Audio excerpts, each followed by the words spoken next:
seafoods from up north. Thank you, Gretch. Ayan. Tinanggalan ko na ng ice. Tingnan natin anong mga laman.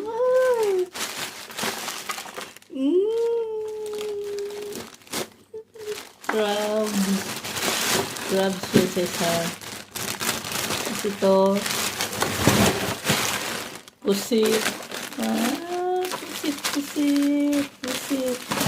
Tapos may isda pa niya sa, dito sa ilalim ba. Thank you, Gretch. Thank you. Lipay kayo. Ang laki ng ngiti, di ba? Sound safe naman siya, nakarating dito sa down south. Ayan. Thank you so much. Thank you, Gretch.